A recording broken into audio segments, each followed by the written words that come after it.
1959 की बात है।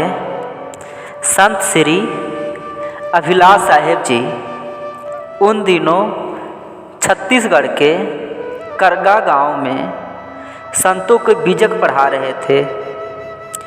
आपकी यह सभा कभी किसी भक्त के घर, तालाब के किनारे, बाग अथवा खलिहान आदि में हुआ करती थी। सुबह का समय था। आप बीजक के आधार पर सभा में बोल रहे थे।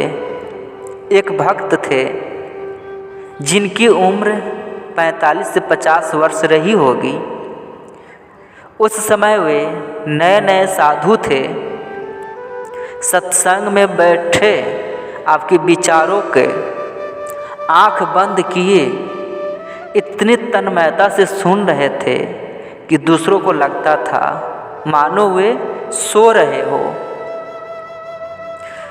आपने उनको डांटते हुए कहा, क्यों भाई, तुम सो रहे हो?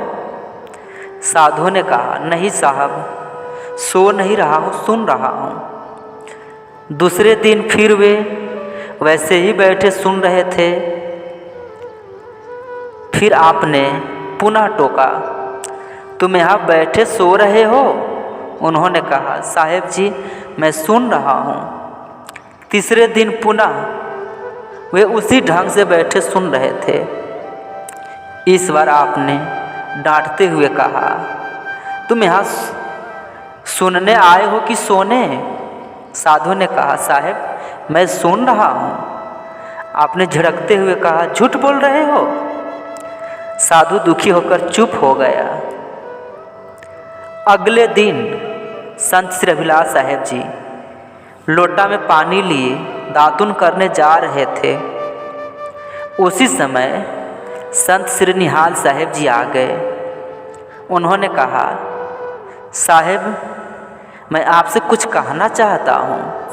आपने कहा, बताइए साहेब जी, क्या आज्ञा है? श्री निहाल साहेब, दातुन कर ले, बाद में बात हो जाएगी। श्री अभिलाष साहेब जी ने कहा, साहेब जी, पहले आप आदेश करें, मैं सुन लूँ, फिर दातुन कर लूँगा। श्री निहाल साहेब जी कहते हैं, साहेब, आप बीजक पढ़ाते हैं, पढ़ाना गुरु स्थान है।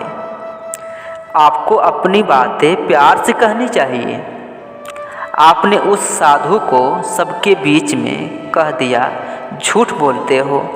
सोचे कहीं वह भी उलटकर कह देता कि आप झूठ बोल रहे हो, तब क्या होता?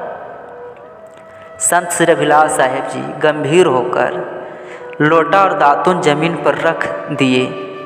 दोनों हाथ जोड़कर आपने श्री निहाल साहेब जी से प्रार्थना किया कि साहेब जी, मुझसे भूल हो गई, अब मैं आगे सावधान रहूँगा। इसके बाद पुनः आपने निवेदन किया कि ऐसी कोई भी मेरी भूल या असावधानी दिखे तो आप निसंकोच बताने की कृपा करें।